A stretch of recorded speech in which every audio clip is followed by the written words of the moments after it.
Welcome everyone to the Critical Issues webinar series. My name is Charlotte Wood and I'll be moderating today's Critical Issues webinar. Water is one resource, how interactions between groundwater and surface water impact water availability. We'd also like to acknowledge and thank our co-sponsors for this webinar. For today's webinar, Water is One Resource, we had the National Groundwater Association, the Association of American State Geologists, and the University of Wisconsin's Extension Branch, Wisconsin Geological and Natural History Survey co-sponsoring. So thank you to those co-sponsors. And then we've got the schedule for today's webinar. Starting off, we'll have Ken Bradbury from the Wisconsin Geological and Natural History Survey. He will be talking about how groundwater interacts with lakes and streams. We'll then hear from William Ellie of the National Groundwater Association, who will discuss the importance of hydrologic response times and geologic setting. And finally, we'll hear from Thomas Harter, who is from UC Davis, and we're talking about understanding a groundwater-dependent ecosystem using a case study from Scott Valley, California. Now I'm going to turn these slides over to Ken, and he'll give his presentation. Well, thank you, Charlotte, and good morning, everyone. Well, I'm going to give a brief talk here about how groundwater interacts with lakes and streams. And so I'll be covering some groundwater basics, maybe basic for many people, but not everyone, a little bit about stream hydrogeology, and then I'll finish up with how pumping from wells affects streams and lakes. I wanted to point out a couple of good publications, both from the U.S. Geological Survey. One of these is called Groundwater and Surface Water, a Single Resource, and this makes the point that groundwater and surface water are really quite intimately related and really needs to be managed and understood as a single resource. And you can download this book at this website. And then a second one is this recent publication, Circular 1376 from the U.S. Geological Survey, about groundwater and stream flow depletion by wells and understanding and managing the effects of groundwater. And much of the information that I think we'll all be presenting today is in these two books. So to start out, what is groundwater? Well, groundwater is any of the water filling the pores, cracks, fractures, and other interstices in geologic materials below the land's surface. We usually think of groundwater as being in the saturated zone. So the saturated zone is the zone of the earth where all the pores and spaces in the rocks or soil or sand and gravel are filled with water. And the top of that is called the water table. Above the water table, we have the unsaturated zone where the pores are only partially filled with water, although there is water in that area. We need to talk a little bit about the water cycle, remembering that all water begins as precipitation, snow or rain falling on the land surface, percolating or infiltrating into the ground. Much of that water runs off, becomes runoff, and much of that transpires or evapotranspires back to the atmosphere.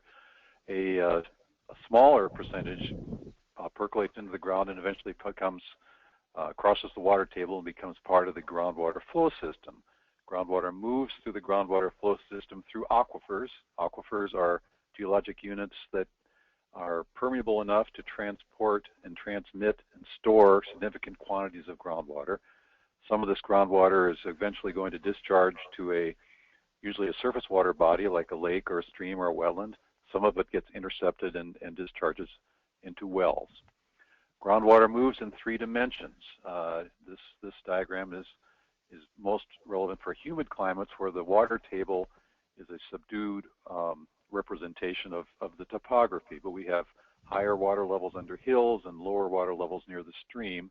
If we start taking that apart, we see the groundwater moves laterally from these divides on the tops of the water table to the low points of the streams, but also moves vertically in flow paths that go down and then back up to discharge to a surface water point. And the divides in the groundwater flow system are called groundwater divides. So groundwater moves in 3 dimensions. So let's get to some streams. Groundwater is important for streams and lakes because it often sustains streams, lakes, and wetlands. And so the groundwater flows through the groundwater flow system ends up discharging to a surface water body. The picture on the right shows that there's often a zone called the hyporheic zone right under a stream or a lake where there's a lot of biochemical and geochemical reactions go on. So that's a very active biological and chemical zone. A lot of transformations in chemistry happen right there. I don't have more time to talk about that today, but just be aware that there's a lot of, in addition to just flow, there's a lot of chemical and biological interactions that go on between groundwater and surface water. Streams can be gaining and losing, meaning that as streams flow along, if in the upper left here, this is called a gaining stream because groundwater is flowing into the stream and maintaining its flow and really increasing its flow. In contrast, the stream on the lower left we call that a losing stream because you can see the water table is basically below the level of the stream or the river, and so water leaks out of the stream into the groundwater system, and so that stream eventually loses water. And the diagram on the right is just a plot of stream flow versus distance down a stream, showing if you went through a losing reach, how you would get a change, a slight decrease in stream flow as you went through that losing part of the stream, where maybe a well near the stream is causing it to be a losing stream by pulling water out of it. Sometimes streams and lakes can become disconnected from the groundwater system, meaning that there's a unsaturated zone. The water table drops below the bottom of the surface water body, and so we have an unsaturated zone there. Often there's a mound in the water table below that, as shown in the upper left diagram. And there's still water moving from the stream to the groundwater system, but it's moving in the unsaturated zone in an unsaturated way. The lower diagram shows where the system has become completely disconnected. In fact, the stream has become dry. So here's a very, and this could be probably more common in the more arid parts of the country. A little bit about lakes. Lakes are often, particularly here in Wisconsin and the humid parts of the country, outcrops of the water table. In other words, they're a low point in the landscape, and that's where the water table appears at the surface. Lakes are dynamic systems. There's a lot of groundwater exchange between lakes and the groundwater system. So there's usually three different possibilities, as shown on the right. Upper, we have a lake where groundwater is discharging into the lake all the time, all around it. Second, or middle diagram, water is leaving the lake. And the third is what we call a flow-through lake. Groundwater is flowing into one side of the lake and out the other side of the lake. And some groundwater actually passes beneath the lake. And we see all these situations pretty commonly in groundwater systems.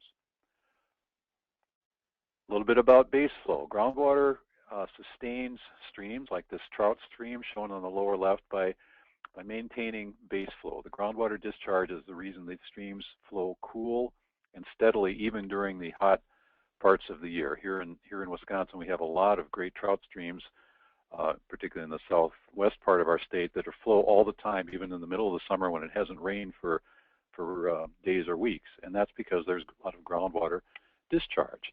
Here's the upper left here, we have a stream hydrograph with lots of peaks corresponding to various storms and so forth. But you can see that the base flow, the black line, is what is being sustained by groundwater. We can do things with this sort of information by making a base flow index of looking at streams that have higher percentages of base flow versus this transient storm flow and trying to map that out. Here's a map of Wisconsin, and the bluer areas have higher total base flow. And then when we overlay that with where our trout streams are, you can see how important something like groundwater and base flow are to our trout fishing industry. So it's because the trout streams correspond to where we have these high base flow conditions. Now a little bit about how pumping groundwater can affect streams. Pumping from an aquifer that's near a stream or a surface water body can cause two things: drawdown or lowering of water levels near the well, and a reduction of groundwater flow to nearby features, a reduction of this natural discharge. And here's a fairly famous diagram just showing a stream and an aquifer and a recharge area up here, groundwater flowing to the stream. And we put a well in there, and the well has a little cone of depression around it. And you can see by what the arrows are doing that well starts to diminish the flow to the stream. And if we increase the pumping from Q1 to Q2 here, we even can reverse flow. So a well near a stream always is going to have some sort of impact on the stream. And the amount of that impact will depend on the distance from the stream and the amount of pumping from the well and so forth. And I think Bill Alley will talk a little bit more about that. Now, a little bit about the water budget. Remember that a water budget is kind of like a bank balance, and everything has to balance, all the inflows and outflows of water. And hydrogeologists these days use mostly computer models to do this water budget accounting. In many parts of the world, when we think of a water budget deficit, that deficit is going to be expressed as a decrease in flow to our surface water features, lakes, streams, and wetlands, because you don't get something for nothing in the groundwater world. Anytime we pump a well and take water out of the ground, that water is water that would have ended up somewhere else, usually in a lake, stream, or wetland. And a scientist named Seward, who's a South African, has illustrated this rather well, I think, with the concept of looking at groundwater as sort of a bucket here, where you have think of this as an aquifer, this diagram on the left is full of water, and we often see this with aquifers. People have a whole lot of water in their aquifer, and yet a little bit of pumping can have a deleterious effect on ecological resources. And this is because not all that water is really equally available. Some of the water, the very deep water, is often what's called physically unabstractable here, or it's just hard or too expensive or physically too difficult to get to. So even though the water's there, it's hard to use. And then we have water that's maybe in the middle of the system here that we can pump out for use for human use or for agricultural use. And that's water that can be consumed. But right at the top, we have what's often called the ecological reserve. This is the water that would have been the first water to discharge to a lake, stream, or wetland or spring. And if we go to the right and we start pumping that, we can see that that's the first water that gets depleted. And so the first thing we see if we start depleting an aquifer is decreased discharge to these surface water features, and that's can be a troubling thing. So there are a few misconceptions, and this is from that USGS circular about groundwater and stream flow depletion. First, the misconception is the total development of groundwater resources from an aquifer system is safe or sustainable at rates to their average rate of recharge. There was an old, almost a myth of that as long as you didn't use more water than was recharged, you were okay. But the problem with that idea is that it doesn't account for the water that's needed for to sustain the ecology or for what's called environmental services, the water that sustains the space flow. So that needs to be accounted for. The second misconception is that depletion is dependent on the rate and direction of water movement in the aquifer. That's really not true. It's more like the decline in head or the decline in pressure in the aquifer is going to go out in all directions. Third, depletion stops when pumping ceases. That's not true either, and that's because of the storage properties that I think Bill is going to talk about in a minute. And finally, if we have a confining unit or an aquitard in our system, there was some thought that pumping below that aquitard is going to eliminate any groundwater depletion, and that's not completely true either. You may get some delay in the depletion, but it's not going to eliminate it. And then so finally, to finish up here, my main points today are that groundwater and surface water are well connected and should be thought of as a single resource. We can't really manage them differently.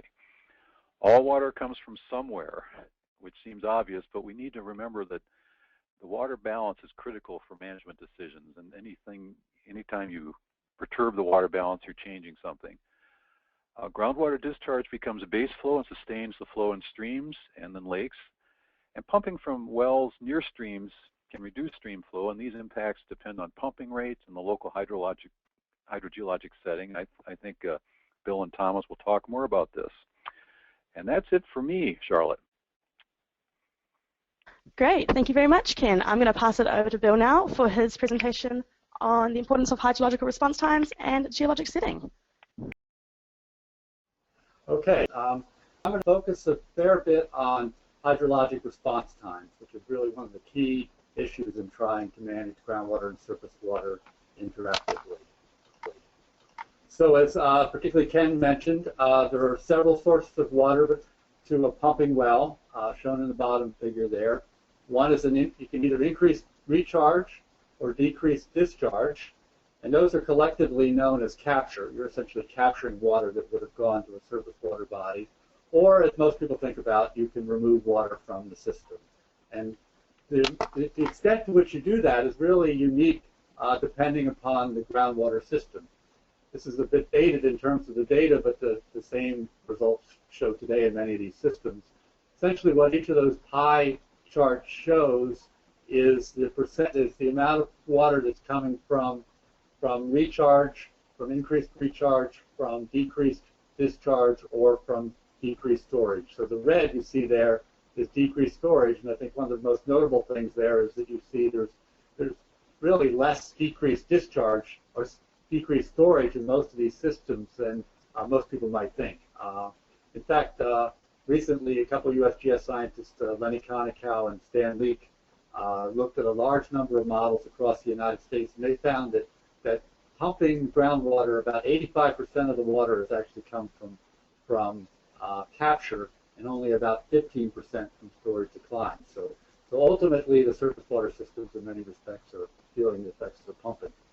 The other interesting thing about these charts is you see the systems in the west have a cross-hatching on them, and that's increased recharge due to infiltration of irrigation water. So the application of irrigation water can essentially accentuate the rate of the hydrologic system, if you will, and greatly increase recharge over natural levels. As another diagram showed, one of the issues with surface water is that a small amount of pumping and reduction of the water table can actually have a very large effect on the stream. And this simply shows it there for a partially penetrating stream. You can see how the water is going to come off the top, and so it's going to have an effect on that stream flow well before you have any large percentage from the system itself. And so essentially a depletion of a small part of the total volume of groundwater and storage can have large effects on surface water. And these can become the limiting factors to development. And I give you three examples there. So the upper San Pedro Basin in Arizona is an area of development, plus has one of the great flyways of the United States. And something like 1 or 2% of the water in storage has been pumped, and there are major concerns about the effects on the surface water flow in the upper San Pedro. The Edwards Aquifer in Texas is a good example of a limestone karst aquifer system. A couple feet of water level decline have major impacts on endangered species. And the third example there is the Republican River Basin, which has gone to the Supreme Court between the states of Colorado, Kansas, and Nebraska. And they pumped maybe 3 to 5% of the total volume of water in the upper Republican Basin, but yet they're in the Supreme Court working over the surface water effects of surface water issues. Putting this in the context of sustainability, sustainable yield, this is a diagram actually from the Upper San Pedro Partnership. It shows the change in storage over time. And what you see there is a typical situation where you have a depletion period that may go on for decades. Ultimately, the problem manifests itself, usually most easily seen in reduced water levels. And then issues of sustainability come up. And there's not an exact equation for sustainability, and I think Tom Harter's presentation gave a good example of the different options that one can take. You can either cease somewhere between ceasing pumping and coming up with an acceptable new steady state, is shown there as a range of options for sustainable use. Okay, so I want to turn finally to the hydrologic timescales, the response time of these systems. And the top of this diagram basically shows sort of our human time scale, and the lower part shows the hydrologic time scale. So the little circles there show the average residence time of different systems, and as you can see, it ranges from biota, very short residence time, up to groundwater, which has, on average, about 1,400 years residence time. That's the same, really, as oceans in terms of the water before it returns to the atmosphere, to a surface water body. Although that can range dramatically from anywhere from tens of years to tens of thousands of years, or even a million years.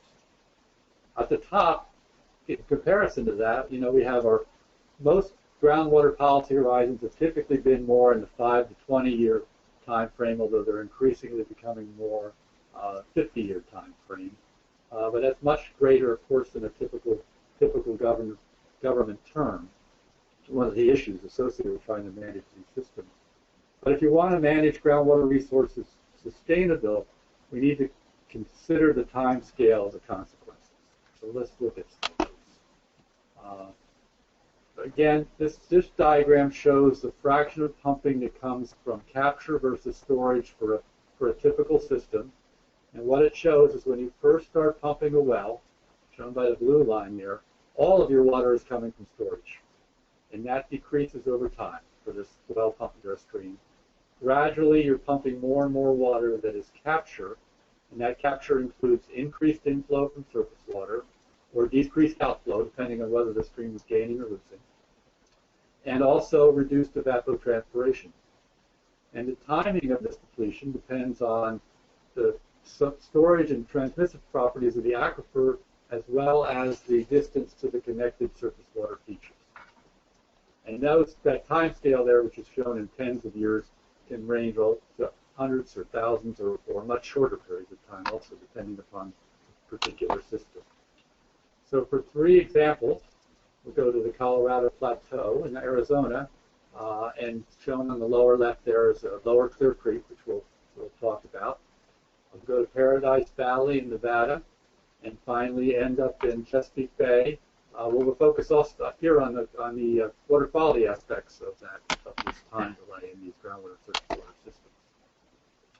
So the first example on the Colorado Plateau is shown on the left there as an area of pumping, and the question was, what impact would that have on Clear Creek and Lower and Chevron Creek to the southeast of the area of pumping, about 20 to 25 miles away. This is a modeling study. It's the only way you can really look at the long-term effects of pumping on surface water bodies.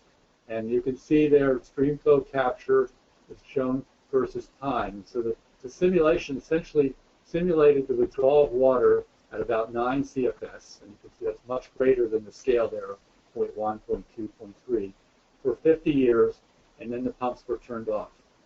And this illustrates one of the points that was made earlier in presentations, is that the maximum stream flow depletion is not when you turn off the pumps, but actually occurs decades later because of the slow transmission, essentially, of the depletion through the system, eventually affecting Lower Clear Creek.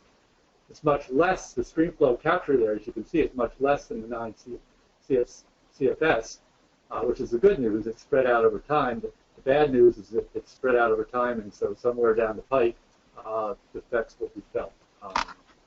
And if you just don't turn off the well, and everything goes back immediately to the way it was before.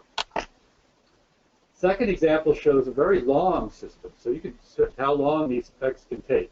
And this is a Paradise Valley. It's up near the Humboldt River drainage area in Nevada, shown there. It's a alluvial system. Most of the recharge occurs actually through those streams shown as blue lines on the graph there. And again, here's a pie diagram that's showing for a simulation of 300 years where the water would come from to those pumping wells. So a year and a half into pumping, about 80% of the water would be coming from storage and 20% from a reduction in evapotranspiration. But as you can see, over time, the amount coming from storage decreases and the amount coming from capture, which are the other 3 categories, is increasing. At first, most of the water is coming from a reduction in evapotranspiration, and then it actually shifts over, as shown in the light blue there, to an increased inflow from Humboldt River Valley and to a lesser extent decreased outflow to the Humboldt River Valley. So essentially, you're taking water from the Humboldt River Valley eventually through this long period of pumping. And it's taking a long time, and the system never really actually comes back to equilibrium in this particular scenario. So these systems can take very short periods of time, literally days, weeks, or they can take hundreds of years to respond to pumping. Finally, an area of particular interest relative to nitrate is the Chesapeake Bay. So nitrate is a nutrient, and there's a lot of concerns about nutrients, both nitrate and phosphorus, that flow into the bay. The nitrate is the principal one coming from groundwater. It turns out that a lot of nitrate in the bay actually comes from groundwater discharge to streams that flow into the bay. So we're going to look at some results from the Delmarva Peninsula, which is essentially the right-hand side of the map there, just shown with Delaware and parts of Maryland, a little bit of Virginia. This study was done by Ward Sanford from USGS, and on the left-hand side shows the base flow age distribution. So let me back up a quick second. The issue is that if you start to apply best management practices in the Chesapeake Bay watershed, for example, reductions in fertilizer, planting winter cover crops, etc., at what point will you begin to see the effects of those management practices on improved water quality in the bay and improved groundwater discharge to the bay? And so one of the issues is how long does it take for water carrying the nitrate to flow through the groundwater system to the bay? And that's where on the left-hand side you can see a pie diagram, and you can see that more than 1/4 of the water base flow discharge to streams into Chesapeake Bay is greater than 50 years. So that's a clue right there that it's going to take a while for any kind of management practice that you put in place in Chesapeake Bay watershed to actually have an effect on nitrate in the bay. So essentially you have to be patient. The graph on the right shows the dark line there shows the nitrogen load to the bay in thousands of metric tons. So if you do nothing, by the year 2050, it's projected that there will be about 7,000 tons per year flowing in of nitrogen flowing into Chesapeake Bay.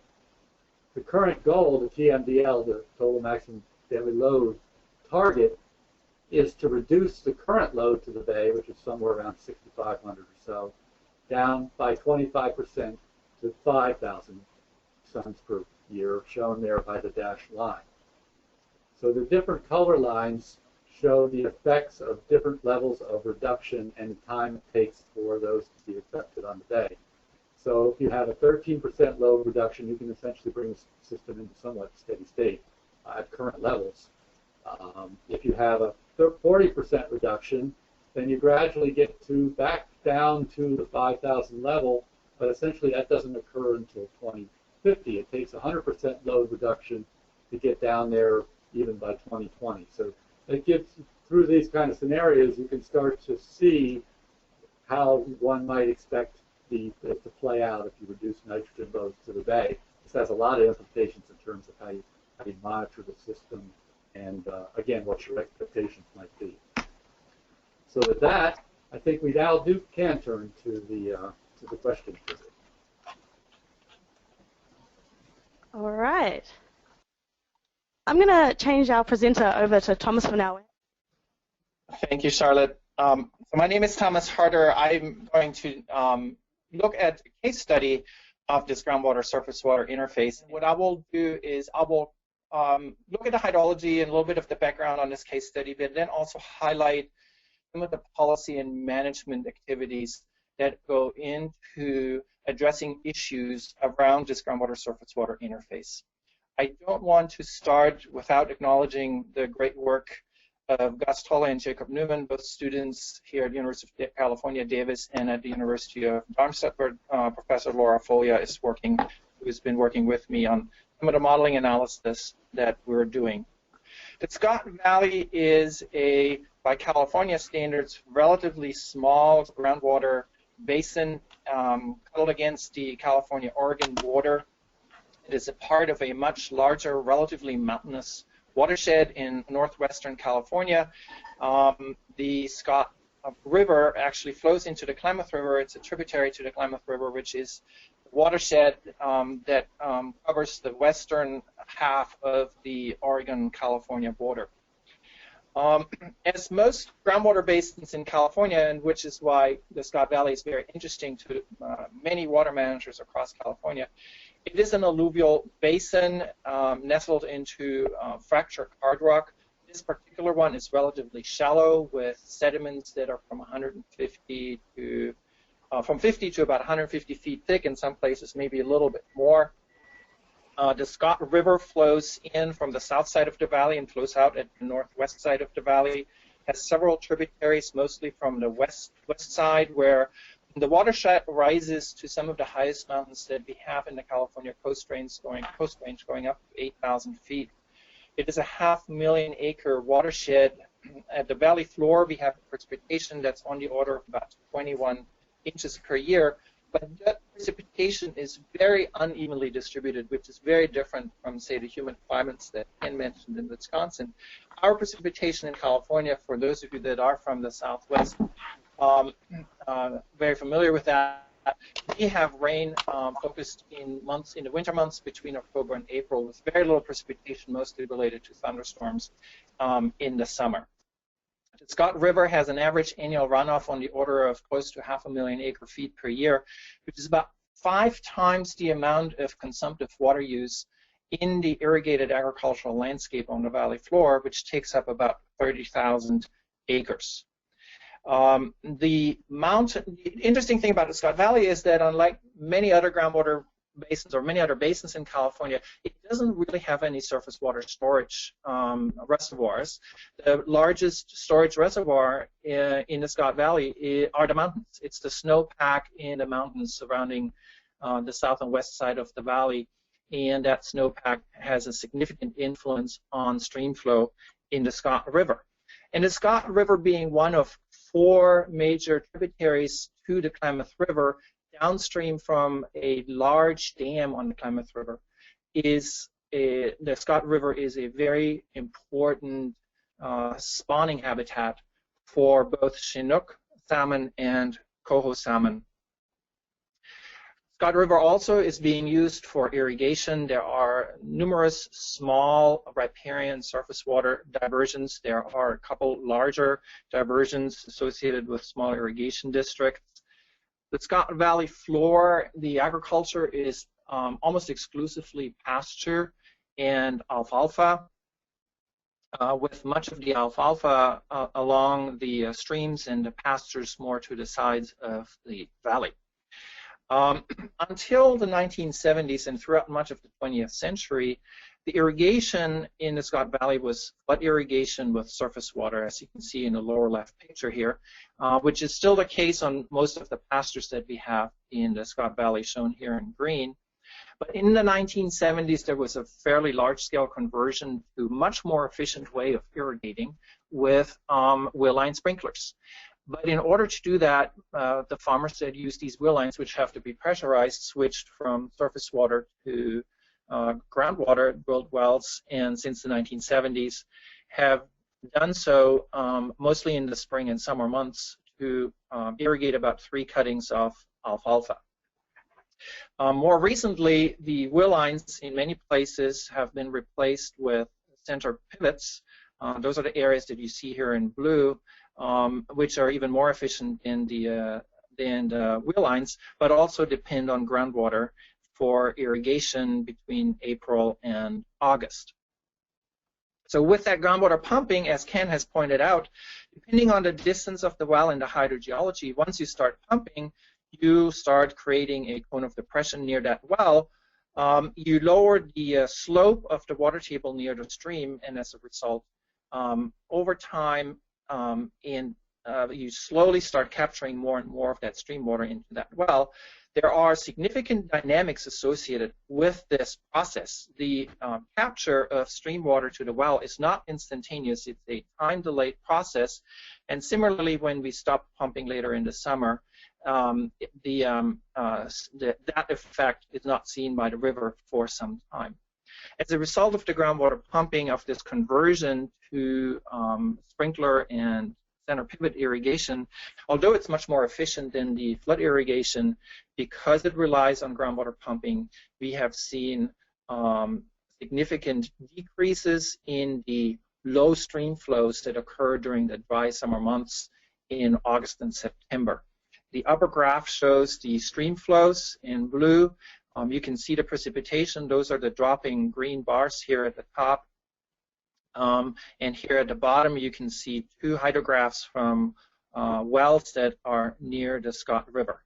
And you can see there are lower water levels in one of those wells as we move into the 1980s and 1990s as part of that conversion from surface water fed flood irrigation to groundwater fed sprinkler and center pivot irrigation. Overall, there has been really not a change in stream flows in the winter months. You have to look into these summer months to look at average stream flows, which has changed over the last 50 years from about 60 CFS to about 30 CFS on average in the months of August and September. Some of that is due to changes in variability in climate. The 1940s, 50s, and 60s were relatively wet years compared to the last 20 years. The last 10, 15 years, we've mostly seen dry years. So there are climate interactions, but most of this change, or a significant part of this change, is due to groundwater pumping. Because most of these sprinkler and center pivots are near the Scott and along the Scott River, much of the groundwater pumping, shown here in blue, is happening in those areas, with the net water budget effect being that near the river we're withdrawing over an annual average somewhere between 10 and 18 inches of groundwater on average when we balance out recharge from this agricultural landscape with the pumping. The pasture, flood irrigated pasture, on the other hand, mostly from surface water, has a net annual surplus of inflow to groundwater that is on that same order, 10 to 20 inches per year. Much of the recharge happens in the winter months, with a recharge from pasture also significant in summer months, whereas the pumping is focused on these months, April, May through August, primarily in alfalfa. That has set up agriculture as one of the key players in a struggle between various users of the stream. Downstream fisheries, both the commercial offshore fishery, salmon offshore fishery, and downstream fisheries associated with Native American tribes, have run into competing interests on this river, and there are a number of policies that speak to a potential intervention on this. The Endangered Species Act and the coho salmon that's in the Scott River is actually listed as a threatened species. The Endangered Species Act here is used to control really not groundwater, but surface water diversions, which in other places in California actually has led to increased groundwater pumping, as the Endangered Species Act has really no reach, no policy reach into the groundwater domain, and doesn't recognize the connection between groundwater and surface water. Similarly, we have the Clean Water Act, which really focuses on surface water. The National Clean Water Act focuses on surface water and doesn't reach into groundwater, but has been used here in the Scott Valley to look at the temperature effects that the decrease in base flow in the summer has had on the stream, with the temperature effect being directly associated with these lower flows. And so under the Clean Water Act and the Total Maximum Daily Load Program, also called TMDL, the Regional Water Board that is in charge of implementing the Clean Water Act has come up with a temperature TMDL under which the impacts to the stream have to be addressed over the next years. Another policy that has come about through lawsuits is the public trust doctrine. We have currently lawsuits pending that argue that the so-called tributary flows that groundwater has to stream flow, which Ken called base flow, are actually protected under the public trust doctrine to the degree that if the decrease in tributary flows impacts that base flow in a damaging way for the ecosystem, those tributary flows would have to be curtailed in one way or another.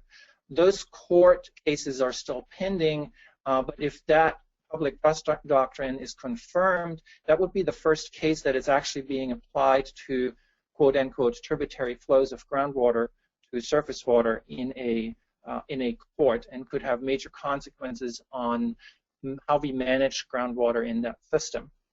Another important policy that has just been passed by the California legislature is the California Sustainable Groundwater Management Act.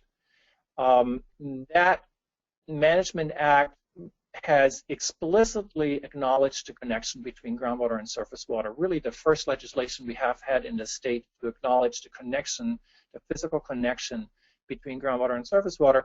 The law protects surface water users and ecosystems from groundwater capture through wells, but really only after, only those effects that have occurred after January 1st of 2015. So for this system, which has seen these effects for a number of years already, the Sustainable Groundwater Management Act is unlikely to have significant policy consequences.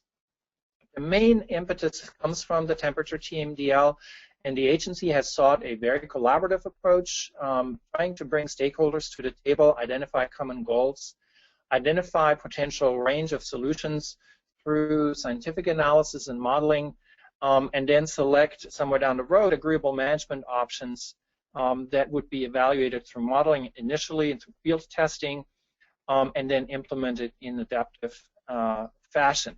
Part of this has been integrated hydrologic modeling. Integrated meaning that we're modeling not just one compartment of the hydrologic cycle, but all compartments of the hydrologic cycle, from precipitation through runoff, stream flow, and lakes, or smaller impoundments, through the unsaturated zone and soils, and including groundwater and aquifers, all in an integrated manner, to then look at how management practices impact stream flow and groundwater levels. These models are calibrated and validated through comparison with actual data. Very important in these integrated models is to have both stream flow data and groundwater level data available. And as part of this analysis, there are what has come forth is that there are principally 4 options to address the issues that we have in the Scott Valley. One would be to decrease surface water diversions in the summer. Another one is to increase landscape recharge, particularly in the months prior to the dry season when there is significant amounts of stream flow available, or building infrastructure to increase the amount of recharge, or surface water storage. And then, of course, there's the option to reduce groundwater pumping. What we're looking at in the Scott Valley is a combination of managed aquifer recharge in the smaller gulches to the east of the river, where we have about 3,000 acre-feet of storage available, subsurface storage available, and essentially use those as timed reservoirs.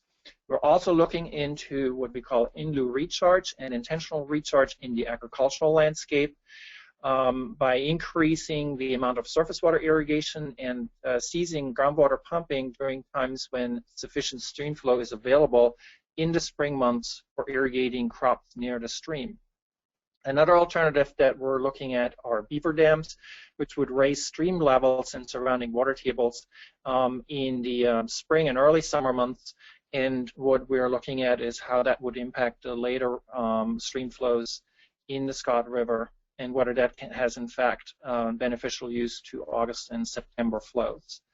The dynamics of the system are very important because we're so focused on late summer flows, and there's much that we can do with recharge and additional stream flows or beaver dams earlier in the year. We evaluate those scenarios using these computer models, looking at changes and increases in summer flows, particularly in the August and September period, and use that as a basis for making management decisions. So that brings me to the end of my presentation. Thank you, Charlotte. All right. Thank you very much, Thomas. So that is the presentations for today. Thank you, Ken, Bill, and Thomas. We now have our panel question and answer session. Our first question is for Thomas, and is how does drought affect these interactions, and should interacting systems be managed differently under drought conditions? Very, very good question. Certainly the drought has huge impacts on these systems in that, in California and in the southwest of this country, in 2 ways. One is you have decreased stream flow because the precipitation is simply not there. To the degree that your base flow, the contribution or the part of stream flow that comes from groundwater is less than months to a couple of years old, that part will also be less because as a result of drought, you have less recharge going into your aquifer system, which is not unlike increasing pumping, has the same effect on stream flow somewhere down the road, with some of those effects not being seen for many years, as Bill just highlighted. But the other piece that we have in California and elsewhere in the Southwest is that as surface water becomes less available, precipitation is not available, people turn to groundwater as the alternative source for water, and much of the Southwest, either seasonally or in periods of drought, has come to rely on groundwater as a resource to continue doing what we're doing and thrive economically in ways we do in normal and wet years. To the degree that that impacts stream flows, that does mean that if we want to avoid these low stream flows, we need to work on ways to either increase the amount of recharge to our aquifer systems during times when we have that water available, and use the aquifer essentially as an intermediate storage, increase stream flows from other surface water resources, which is the case in the Scott Valley, where the Scott Valley Water Trust actually buys surface water from diverters to put that into the stream during critical low flow periods, or decrease groundwater pumping at strategic times. Those are the options. Great, thank you for that. Our next question is for Bill, and someone has asked, how do contaminants shift back and forth between ground and surface water, and is there a delayed release of pollutants at all? Okay, yes, so it depends to some extent on whether the stream, as Ken showed, whether the stream is a gaining or losing stream, which way the contaminants are moving. And the important point is that contaminants can move from surface water to groundwater, or they can move from groundwater to surface water. So let's take the first. One of the concerns about the movement of surface water to groundwater is that groundwater provides a filtering system for things like microbial contamination. And so you do have systems where you have a well close to a river where the water that the well is pumping is largely coming from the river with a very short time delay, and these are known as groundwater systems under the influence of surface water, where in this case under the influence is a bad thing because you're not getting enough of the protection, and those systems actually have to be disinfected before use, whereas not all the groundwater systems have to be so. The contaminants moving the other way depend upon. I think one of the things that you can't emphasize, which is very important, is there's a typical zone between the surface water body and the groundwater system, and this is true in both lakes and rivers and wetlands, where you have a lot of organic material. You have a lot of interactions that take place, so it's not a simple matter of just taking a few groundwater quality samples and that's your surface water quality from the discharging system. There's a lot that happens in that range, and essentially one has to think about not just the temporal scales, but again some of the spatial scales of how some of these systems work in a very close, in a very narrow environment there. And then, as I showed with the nitrate, you can have very long buildups of nitrogen. Nitrate is a particularly good example because there's just it's sort of a creeping problem that eventually affects not only your groundwater system but your surface water systems as well, where it has in the surface water system ecological effects. Great, thank you for that answer.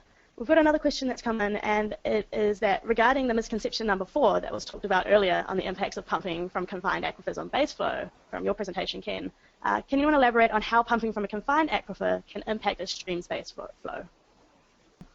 Okay, Charlotte. So the question is about about if you're in a confined situation, how does that affect stream flow? And I guess the answer I would give is that every aquitard or what are often called confining units that I've ever seen has some leakage through it, and so when you pump below that, you're reducing the head or the hydraulic pressure, the hydraulic head below that unit. That's going to eventually induce some flow through the unit unless the unit is extremely tight. But almost every aquitard I've ever looked at does have some leakage or flow through it. And so the amount, so that change in pressure is going to be transmitted up to a shallower aquifer, and from there it could possibly influence the stream. So the impacts are going to be probably delayed more for a longer time, and those can be calculated. The best tool we have would be groundwater flow models these days for doing that. It could be in some cases a very minor impact, in other cases a more serious impact. And remember that just because you have an aquitard, we've done a lot of work on aquitards here in Wisconsin and elsewhere, and aquitards have there's many ways that water can get through them. One of the most important that people forget about are wells that penetrate them. If there's an area where there's a lot of wells that have been drilled, and particularly if they're poorly or not completely cased, or if the casings are very old, you can get a lot of leakage down the casings. And so we call these cross-connecting wells or cross-connecting boreholes, and that's another way that you can transmit the effects of depumping up to a shallow aquifer. So those are my thoughts. Bill or Thomas, you may have other things to add to that question. Great, thank you for that answer. Our next question is for Tom. Thomas, what has been most valuable in getting collaboration between different interests in the Scott Valley? Great question. In my experience, it's communication, communication, and communication. Groundwater and this connection between groundwater and surface water is something that we can't readily see, and it's often misunderstood because we can't look at it and really understand it. And so talking to folks and communicating how the system works and understanding the system and communicating that understanding in terms that lay people can understand has been a really important part for our work in the Scott Valley, and has been not just in the Scott Valley but elsewhere as well. One of the most important tools to get people to engage and take ownership of managing the problem and finding very creative solutions in addressing the issues that we as scientists often haven't come up with in the first place. So this back and forth between various stakeholders, regulatory agencies, and scientists, staying engaged, communicating is an important piece to moving forward with creative solutions. Great, thank you. Another question that's come in, and it's directed at Bill, is how do you convince citizens that nitrogen reduction measures need to be started when they won't see the impacts in their lifetimes? Okay, that's a good question, actually. First of all, there will be some impacts because there are also surface water impacts as well as direct surface water impacts. I think the best way, as Thomas just mentioned, is communication, communication, communication. Basically, you have to demonstrate to people that the effects will be felt ultimately, and what the consequences are of not taking any action today. In other words, for example, Thomas gave the example of California new Groundwater Management Act. Some 40 years ago, when we had the same governor in California we have today, those same ideas were put forward, and if we had acted on them then, we would be in a lot better situation today. So it's a matter of convincing people that the no action alternative is not a good one, and you have to take it, the sooner the better, to start your way down the right pathway. Great, thank you. And I think this will be our last question for the day, but will apply to all presenters.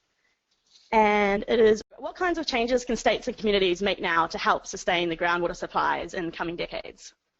Well, I would say, first of all, have a good inventory of use. And some states I know are better than others about that. But first of all, understand where and when groundwater is being used, so that you have a good record of water use. And then you can develop calculations or models to help understand how this use is impacting the resource. And certainly there are many situations where the impacts will be minimal or not terribly significant. Others where they'll be very significant, and you need to deal with the significant ones and maybe encourage development of pumping in the places where the impacts are not going to be so great. And as we've heard, that those are places farther from the surface water features, places where the aquifer hydraulics, the properties of the aquifer are going to make the hydraulically the impacts be less. Those are the first things that come to my mind. This is Bill. Ken took my answer, so I'll have to come up with a new one. But I do think getting a handle on use is really important. I would say education, as has been mentioned. There's a lot of misunderstanding about groundwater, or just total lack of understanding about it. And I think the more you can educate people about groundwater and what the current situations are, the better off we're going to be in terms of choosing wisely among options and taking action where needed. And part of this, I totally agree with what Ken and Bill are saying, and I think sort of following up on both, in addition to understanding groundwater use, understanding and measuring stream flows. It's not a given in many states, and understanding that connection between groundwater and surface water and being able to model it with some confidence so that we can evaluate the management options that we are looking at requires that we have data on stream flow. And in many places, we don't have the density of networks that measure stream flow currently that we would need to really understand the groundwater surface water connection. Great, thank you. Well, that's unfortunately all the time we have for questions today. If you have questions that were not addressed, you can email them to us at cipinfo@americangeosciences.org, and we'll make sure to send our questions along to the speakers, so if they have the opportunity to answer them, they can do so.